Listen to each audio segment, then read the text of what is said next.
The death toll from the South East Queensland floods has risen to 9 after a man's body was found in a submerged car north of Brisbane. The 76-year-old reportedly went missing on the Brisbane Valley Highway on Sunday evening. Police divers located his body in floodwaters at Paddy Gully Creek. 5 major flood warnings remain in place and some residents are returning home to assess what they've lost.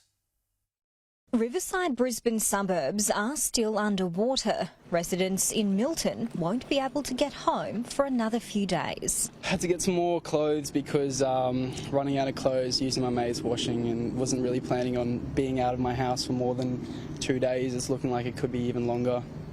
But yeah, so we might have to make a couple more trips. Honestly, I'm just going to have to crash on my mate's couch for a couple of days.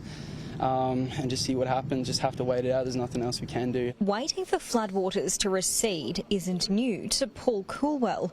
He's been through the 1974 and 2011 Brisbane floods. 74, I was getting pushed around by my brothers and their mates on a beer pallet in the 74 floods.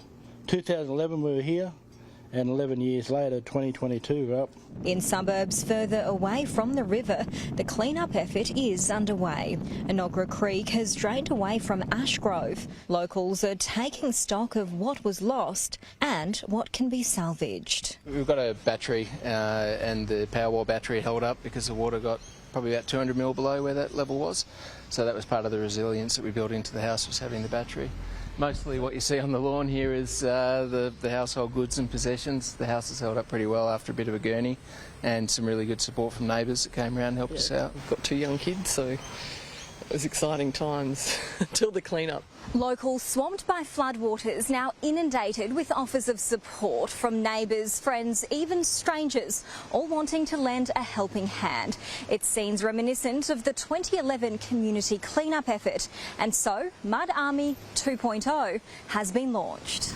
Surveying the flooding from above, the Brisbane Lord Mayor says people can now register to help. We've got registrations open for the Mud Army.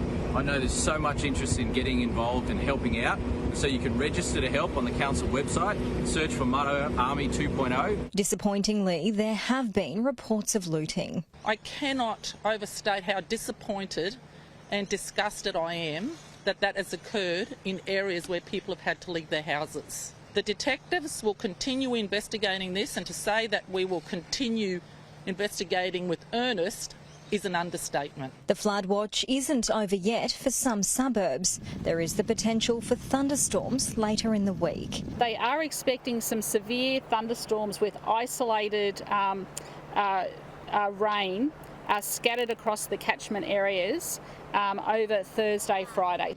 Anna Rawlings, Sky News.